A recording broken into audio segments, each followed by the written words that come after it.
à tous et merci de me retrouver aujourd'hui pour cette deuxième vidéo sur le deuxième chakra. Cette vidéo fait partie d'une série, d'une playlist consacrée à la couleur et son chakra. Donc nous verrons toute la partie peinture évidemment. Je vous ai dit dans la première vidéo sur les chakras pourquoi j'avais voulu faire ces vidéos. Je pense qu'on a un rôle à jouer, nous, en tant qu'artistes peintres, et on peut aider et soutenir un chakra en travaillant la couleur. Donc ça va être le but de ces exercices qui, malgré tout, ne sont pas vraiment des exercices, hein. Je vous montre un chemin, c'est vraiment un accompagnement de ce que vous pouvez faire, mais ensuite vous l'adaptez chez vous en fonction de vos affinités avec telle ou telle technique. Vous mettez la musique que vous voulez et vous pouvez rentrer dans un état un petit peu méditatif, relaxant, qui peut vous aider. Voilà, donc je voulais également remercier évidemment tous les nouveaux abonnés qui arrivent sur cette chaîne.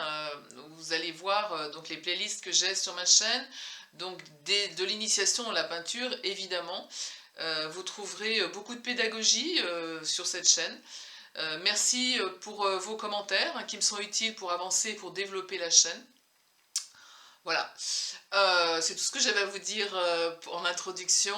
Je vous retrouve tout de suite pour la première partie de cette vidéo consacrée au deuxième chakra. Alors, comme pour la première vidéo, il va y avoir deux parties. Une première partie où je vais vous expliquer un petit peu avec quoi je vais travailler, ce que je peux vous proposer, et une deuxième partie où là il y aura une musique un petit peu plus méditative et il va y avoir l'exécution du travail. Donc sur cette vidéo, sur cette première vidéo sur le deuxième chakra, je vais travailler de manière un petit peu intuitive. Alors contrairement à la première peinture où nous avions utilisé le pouring pour le chakra numéro 1, hein, une façon pouring hein, entre guillemets, hein, là, j'ai vraiment envie d'être encore plus dans le lâcher-prise, mais d'être plus actrice, vraiment.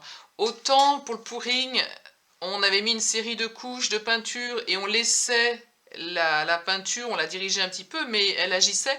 On n'était pas tellement acteur. Là, on va être un peu plus acteur, hein. Donc moi, je vais décider de travailler à la peinture à l'huile. Donc j'ai placé déjà des couleurs, vous voyez, des jaunes orangés, un petit rose vif ici, un rouge foncé là, du blanc parce que je pense que je vais faire un jaune beaucoup plus clair pour donner de la lumière. Donc pour les personnes qui découvrent aussi la peinture à l'huile, hein, qui n'ont pas vu toutes les vidéos évidemment, la peinture à l'huile donc c'est comme son nom l'indique, à l'huile. Et c'est une pâte qui met extrêmement longtemps à sécher, mais qui a vraiment beaucoup d'atouts, hein. Ça permet de retravailler sur un travail, sur un projet. C'est vraiment intéressant, ça permet de faire des glissés au couteau, moi qui m'intéresse également. J'adore cette matière. Donc par contre, parfois elle peut être épaisse, hein. Vous voyez là, elle est épaisse. C'est des tubes que j'ai pas utilisés depuis un petit moment. Donc je mets ce qu'on appelle un médium. Donc j'ai mis 2 tiers d'huile de lin et 1 tiers d'essence de térébenthine. Voilà. Et ça me permet ensuite d'avoir une pâte un petit peu plus onctueuse. Voilà, c'est histoire d'avoir un jaune là, un petit peu plus clair. Je ne sais pas encore ce que je vais faire, hein. Je vais travailler vraiment de manière spontanée et intuitive pour la deuxième partie de la vidéo.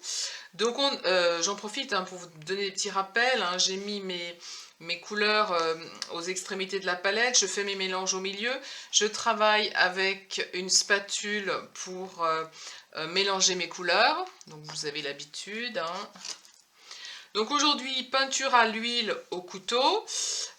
Vous pouvez chez vous utiliser de l'acrylique si vous en avez.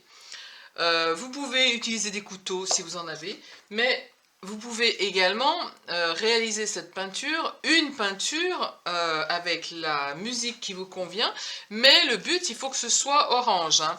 Je vais revenir sur cette couleur orange, donc qui est associée au chakra, au deuxième chakra, qui est le chakra sacré. Alors le chakra sacré, il est situé sous le nombril. Je vous avais dit, hein, le chakra numéro 1, qui est le chakra racine, est au niveau du périnée.